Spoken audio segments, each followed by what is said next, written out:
So it's, I think, 2 degrees outside right now. So I'm doing a review on some of the parts I've left to go in my personal Evo 9 inside of my bedroom, just to stay warm, of course. And then 2, I'm not bringing the QTPs outside. So essentially this is my second Evo. The first Evo I had was a 2008 Evo 10. It was a show car that traveled from Minnesota, Wisconsin, Chicago, mainly to compete, have fun, see the different setting of different car communities and car cultures. Within that time frame, I think I kind of grew relationships with people in and out, and then it kind of opened another door for me to look at other options versus hard parking a car into actually building something, having fun, and going fast. About, I think it was 2 or 3 years into owning that car, I found a car that I've always wanted, and this was actually before I had the Evo 10, which was my '06 Evo 9 that I now have. It had to be white. I was really dead set on getting an RS at the time, but this one actually crossed my path in my backyard in Minnesota, so I just reached out to the guy, and about 4 or 5 days later, I took it home. With that being said, buying stuff used, of course, there's always problems. This car actually did start on fire within a matter of, I think, about a month or 2 of owning it. So I actually did want to go over the whole car. Notice there's a few things that weren't done correctly, so instead of just kind of going through the whole car, this and that, waiting for things to actually come about, I just tore everything out of the car completely. So it got everything from rear diff, transfer case, engine, and also trans redone. So I did actually reach out to Boost Performance, see if they could do a 2.0 for me. They actually did recommend doing a long rod. So I did a 2.0 long rod with also a built head. It's an Evo 9 motor, so it does have MyVec. RS motors, I did have a weird kind of grind going on, so they actually tore the whole trans apart. Gave me ideas to kind of fix the car and then do some preventative things and add a straight cut 4th gear. TRE was a recommendation for transfer cases, so John Ripple actually hooked me up with a WaveTrack LSD and also a built rear end as well.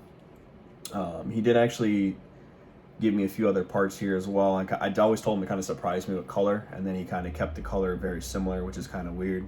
But I'm guessing he wanted to see exactly what it was. With that being said, I did add a couple hot boy mods kind of the car. So I did throw a carbon fiber drive shaft on, a billet intake manifold, billet valve cover, 6466 front facing turbo, and a couple other things I'm going to show you here.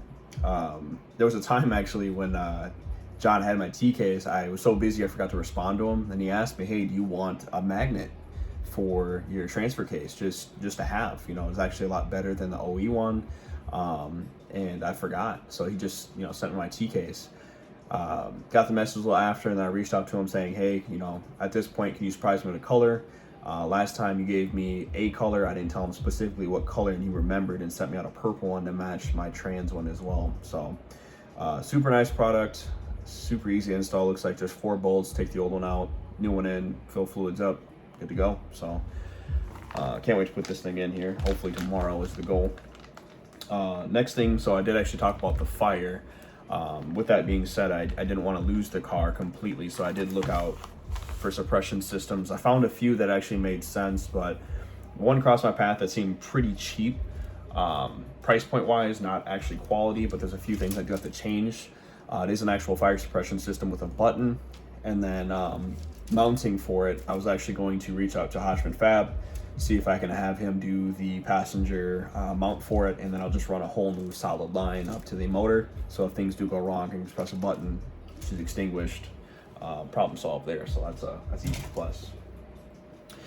I did add a few other things too. So carbon fiber hood from Sevin. The nice thing about it is it's a little more lightweight. It was carbon, was painted prior to me owning it. But I did notice once you hit about 70 or 80 miles an hour, it starts to shake. The OE hood didn't do that. So a few folks did reach out and say, "Hey, you should probably throw some arrow catches on there, hood pins." So I'm gonna slap these on as well, get the hood painted before 2K so it matches, make sure it looks all nice and shiny ahead of time. Want to save the best for last, so I'm gonna go over this stuff here in a little bit.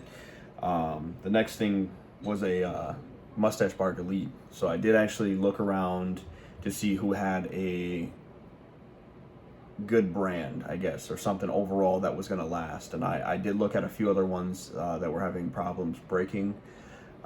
Finally, someone actually gave me the Torque Solution name and actually showed me how the quality and how long they've had it in their vehicle. So looks pretty easy as well. 3 bolts on the back.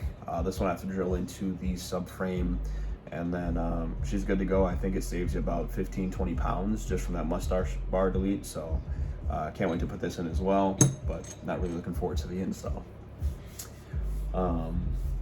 When I got the car, it did have an actual okay bumper. I decided to do a side exit out of it, so there was pretty much a big massive hole out of the side. And with that being said, since I'm doing a hood dump setup, I didn't need it any further. So Wiper Mitsubishi sold me a brand new front bumper. I did have the Angry Arrow bumper shutters on prior, so I just moved those over with necessary attachments there, and then Carbonetics reached out to say, hey, at this point, it looks like you're looking for a lip and a drag wing when I was searching, and Sergio actually hooked me up with that pretty quick. I think the turnaround time he gave me was about 6 weeks. He actually had it in my hand in about 4, so that was pretty nice. And now the finale for me, I've always wanted these wheels since I bought my Evo back in 2015, are double beadlock Bellac wheels. They are very, very, very light. They look phenomenal. And the QTPs on there, as of right now, they're a little old. I'm gonna get new ones on there before we actually head down to Texas. But I just can't wait to see them on the car, 1, and then 2, see them perform in the heat. Right now, like I said, it's 2 degrees out, maybe negative 2 degrees out. Why I live here, I don't know. But that's what we're looking forward to. I'm gonna be uploading here the next couple days here of the car and the current state, all the added things, and I might actually do a few install videos as well. If you have any questions, leave them in the comments there below. Otherwise, thank you for watching.